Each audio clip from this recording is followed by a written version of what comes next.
Du coup, d'où vous est venue l'idée et comment vous avez fait pour construire votre projet et Décodex? Alors en fait c'est assez simple, nous décodeurs on vérifie les informations de politique et ce qui circule, les rumeurs qui circulent en ligne au quotidien et dans l'émergence de tout ce problème des fausses infos, nous c'est un problème qu'on traite au cas par cas comme ça quand on fait des articles sur une rumeur spécifique, mais on s'est aussi rendu compte qu'il y avait un moment où il fallait aussi relever un peu la tête du guidon et l'aborder comme un ensemble.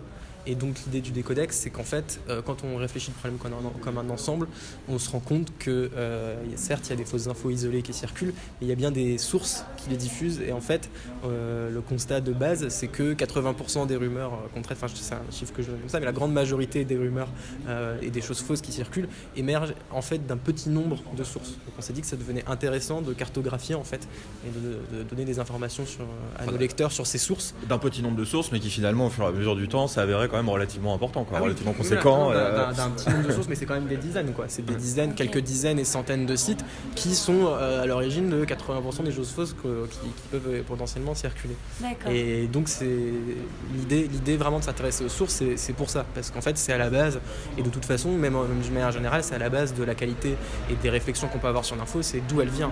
C'est une question essentielle, et pourtant qu'on a un peu perdu en plus, en parallèle, là on sort des fake news, mais dans l'écosystème internet, où on lit des choses, on se demande même plus d'où elles viennent. Les gens disent je l'ai lu sur Facebook, je l'ai lu sur Twitter, mais en fait c'est pas la source. La source c'est le site, c'est la personne qui l'a écrit, c'est le chiffre qui est cité, etc. Ok, voilà. Donc du coup d'où viennent donc quelles sont les sources alors, d'où ça vient principalement? Moi j'avais vu un article sur justement que vous aviez fait après avoir analysé les données que vous aviez rassemblées pendant l'élection présidentielle, et il y avait principalement les blogueurs, les influents, les sites d'extrême droite, beaucoup, et voilà, donc j'imagine, enfin il y en a beaucoup plus, donc Voilà, en fait, si nous dans les fausses informations qu'on a pu voir émerger, donc vraiment là on parle des choses qui sont complètement fausses. Oui. Typiquement, elles émanent très souvent, alors soit de sites qui sont très radicaux et a fortiori beaucoup d'extrême droite, qui vont vraiment là se baser sur des fausses images, faux documents, fausses histoires sorties de leur contexte, inventions pures et simples. Et également après quand même d'un truc un peu plus large après de sphères plus ou moins, alors soit conspirationnistes, soit parfois altermondialistes ou peu importe, mais qui du type alors Wikistrike, les moutons enragés, la gauche m'a tué, ce genre de choses. Ok, bien d'accord. Et est-ce que du coup vous avez accès un peu à l'utilisation, enfin qui utilise Décodex, du coup vous savez un peu qui sont les gens qui utilisent cet outil, et ou même les pas de données vous récupérez pas. Okay. C'est juste par exemple que et ça c'est public en fait, il y a un peu plus de 25 000 personnes qui utilisent notre extension sur Chrome. Il suffit d'aller sur Chrome pour le voir, sur le store, et sur Firefox c'est un peu moins de 15 000. Donc en gros c'est à peu près 40 000 personnes qui utilisent l'extension.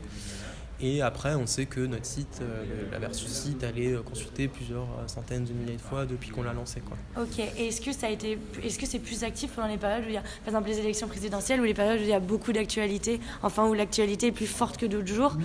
Les vacances, par exemple, il y a eu un petit creux. Ok. Dans les périodes de vacances scolaires, on voit qu'il y a moins d'utilisateurs actifs, typiquement. Mais ça, c'est sur le site vérification. Ouais. Nous, sur l'extension, on n'a aucune idée du trafic qui est généré par ça, quoi. Voilà. Donc, c'est...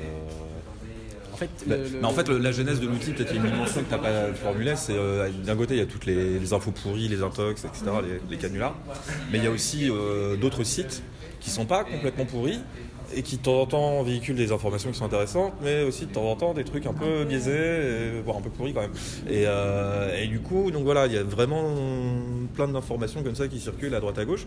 Et l'idée de tout ça, c'était un peu d'aider les internautes à faire un peu le tri dans les sources dans lesquelles ils vont puiser leurs informations. La satire, par exemple, c'est souvent un peu pris de haut, mais en fait, il y a beaucoup de sites aujourd'hui satiriques, parodiques, qui ne sont pas forcément facilement identifiables.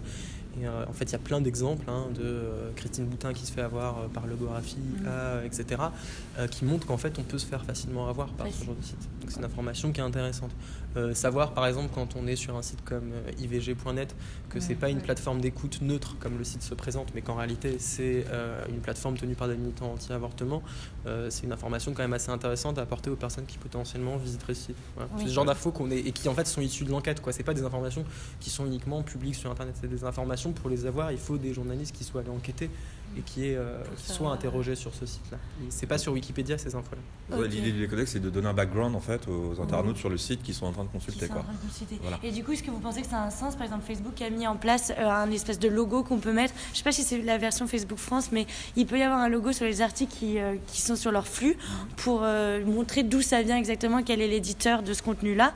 Du coup, est-ce que ça a un sens pour vous? On l'a pas encore vu en France. Ouais, je pense que c'est que aux États-Unis pour le moment. Mais le fait de voir que Google aussi commence à faire des annonces un peu là-dedans, bah oui, en fait, c'est le fait qu'on commence à avoir des annonces comme ça. Je sais pas si les dispositifs en eux-mêmes, il faudra voir à quoi ils ressemblent pour les juger. Ils sont pas très efficaces. Mais en tout cas, ça montre que cette question-là, elle est centrale. On n'est pas les seuls à s'en rendre compte. Mais de toute façon, c'est même logique. Si vous voulez vérifier une information vous-même, citoyen, il y a bien un moment donné, il faut se poser la question d'où elle vient. C'est le point de départ de toute façon du questionnement. Vous pouvez, qui l'a dit, d'où ça sort? Si on se pose pas cette question-là, on peut rien vérifier de toute façon. Donc, effectivement, on se rend compte qu'il n'y a pas que nous qui commençons à essayer de trouver des manières d'aborder ce problème-là. Mais c'est vraiment l'une des questions qui est centrale. Ok. Et après, plus globalement, qu'est-ce que vous attendez là, du data sprint, des données de vos trouvailles? Non, nous, c'est d'enrichir nos données. Nous, c'est plus on aime bien travailler avec les chercheurs, les universitaires, tout ça, partager les données qu'on a amassées. Après, franchement, je pense que c'est quand même une goutte d'eau par rapport à la masse de données qu'il y a ici. Puis après, si on peut contribuer, on contribue. On s'intéresse un peu à ce qui se fait. Nous, le problème, c'est... Mais on n'attend rien de spécialement nous. Je veux dire, dans le travail, notre production quotidienne, ça devrait pas nous... Enfin, peut-être que ça nous donnera des idées, mais je veux dire, on va pas faire un article sur tout ça, etc. Il y a sans doute des choses intéressantes à explorer quand vous dites mais est-ce que finalement ce problème-là, il entre en ligne de compte ou pas? En fait, alors il y a la question ça dépend par quel bout on l'aborde. Si on l'aborde par le sens du vote, est-ce que c'est parce que les gens ont lu des choses fausses qui votent pour un tel ou un tel? Ça, c'est une vaste question dont on ne s'est jamais trop risqué à être catégorique là-dessus. En revanche, est-ce que les gens ont été exposés pendant la campagne à ces fausses infos-là? Nous, les données qu'on a, je pense qu'elles vont permettre de manière assez intéressante, en infusant un peu dans tous les ateliers, d'explorer cette question-là et de voir dans quelle mesure. Moi, ça m'intéresse beaucoup de voir comment on peut les affiner. Nous, on voit en termes de volume, oui, c'est des millions de partages, des dizaines de millions de visites, etc. Je pense que typiquement il y a des ateliers où ils vont essayer de voir comment on peut relier ça à est-ce que c'est juste des gens de tel camp politique ou etc. ou est-ce qu'en fait c'est un peu tout le monde, et ça c'est un problème intéressant à se mettre en tête. Mais nous on prétend pas que c'est ce qui est déterminant pour le vote. Néanmoins, si c'est quelque chose qui revient très souvent pendant une campagne, on peut pas complètement l'écarter du processus, quoi. Le fait que ça puisse par exemple polluer une conversation, c'est pas anodin. Typiquement, ça appuie aussi, on dit souvent les fausses informations, ça appuie aussi sur des points faibles réels des candidats, mais en balançant des choses fausses. Donc si je vous calomnie en partant d'un truc, sur le principe il n'y a pas de fumée sans feu, mais qu'en réalité je le démultiplie, il y a quand même eu une influence. Vous voyez, donc ces questions-là, je pense, c'est intéressant, et là, typiquement, c'est l'occasion un peu de les explorer, quoi. Et puis croiser nos données avec d'autres données. Quand on arrive à croiser des données entre elles, il y a une grosse valeur ajoutée à ce moment-là, quoi. Donc c'est vrai que là, on vient voir un peu ce que ça peut donner, etc. Et puis un peu le regard aussi universitaire par rapport à nous, ce qu'on fait. Nous, on est dans une temporalité journalistique, on n'est pas dans une temporalité de recherche, donc on est quand même beaucoup plus en flux tendu, etc. Et là, on va voir un peu, déjà, moi j'étais étonné de voir qu'apparemment nos données sont quand même relativement utilisées dans certains projets, etc. Donc ça va être intéressant de voir, quoi. Et surtout qu'on l'avait fait dans cet état d'esprit-là, c'est-à-dire que tout est open source, l'extension de ça, tout le code, et tout le monde peut le réutiliser, et on a mis en accès libre la base de données, donc ce qui fait que tout le monde peut, il suffit de connaître l'URL et on peut taper dedans en permanence, etc. Et voilà, et ça c'est des choses... Un des points communs sur toutes les données qui sont présentées aujourd'hui, c'est que c'est des données qui ont dû être accumulées au fur et à mesure du temps, qu'on ne peut plus, auxquelles par exemple les API ne nous permettent plus pour beaucoup, notamment celle sur Twitter, d'accéder si on fait ce boulot a posteriori. Donc typiquement tout ce qui est fait par Politoscope, en fait s'il n'y avait pas de monitoring en temps réel, c'est impossible aujourd'hui de reconstituer leur base de données. Et ça je pense c'est déjà un des gros enseignements aussi, c'est que tout ce boulot de fourmi qu'un peu tout le monde a fait dans son coin tout au long de la campagne, s'il n'est pas fait, en fait après ça disparaît. Nous sur les fausses infos, il y a aussi ça, il ne faut pas être naïf, les gens suppriment aussi leurs fausses infos d'un moment. C'est pas parce qu'ils les ont supprimées qu'elles n'ont pas existé. Et nous aussi, le fait qu'on fasse ce boulot au quotidien, il permet de le dévoiler, en fait. Parce que si vous faites pas l'effort au quotidien de le montrer, en réalité, vous pouvez revenir 6 mois après et rechercher, en fait, oui, tout a disparu parce il y en a beaucoup qui ont supprimé. Ok. Mais en fait, ça a existé. Et c'est ça aussi, je pense, c'est vraiment une des composantes, je pense, qui était commune à plein de jeux de données qui sont présents aujourd'hui, c'est qu'en fait, il y avait besoin de les alimenter en temps réel. Ok. C'est pas des choses où on peut pas arriver 6 mois après et les inventer. Ok. Moi j'avais une question sur la typologie des internautes qui vont utiliser des codex. Est-ce que vous avez quelques renseignements? Est-ce que c'est uniquement des utilisateurs du monde ou alors ça va être d'autres personnes qui vont l'utiliser? Est-ce que C'est pas forcément que des... Après, nous, on sait par exemple que les lecteurs décodeurs, ils sont un peu plus jeunes en général que les lecteurs du monde, en moyenne. Donc c'est pas forcément les lecteurs que canal historique du monde. Non, mais on n'a pas énormément de retours quand même sur ça. Non, les décodeurs, oui, mais pas des codecs. Mais non, mais par contre, on a eu des gros retours sur le monde de l'enseignement, qui eux sont vraiment utilisent énormément ce qu'on a fait pour faire des ateliers dans les collèges, etc., des lycées sur l'éducation média, quoi.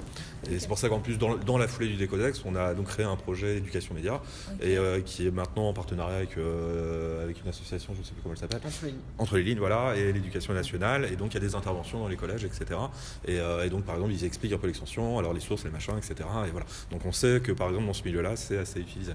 Après, on ne pourra pas vous dire, oui, c'est plutôt les CSP++, les CSP-, etc. Ça, on sait pas, on n'a pas de... C'est après qu'on observe, c'est la même chose que sur Crosscheck, il y a un effet où le fait de rendre ces informations-là facilement trouvables sur Internet permet aux personnes que ça intéresse de les envoyer ensuite à d'autres. Donc ça permet aussi quand même par ricochet de toucher un public plus large. Le fait de rendre les informations facilement accessibles, mais aussi qu'elles se diffusent plus facilement. Ça, c'est un truc qui était ressorti dans les recherches sur Crosscheck, que je trouvais assez intéressant. Dans les témoignages, il y avait beaucoup de gens qui disaient moi j'utilise Crosscheck parce que comme ça, après, quand je vois mon cousin ou quoi diffuser un truc faux sur Facebook, je peux répondre dans les commentaires, etc.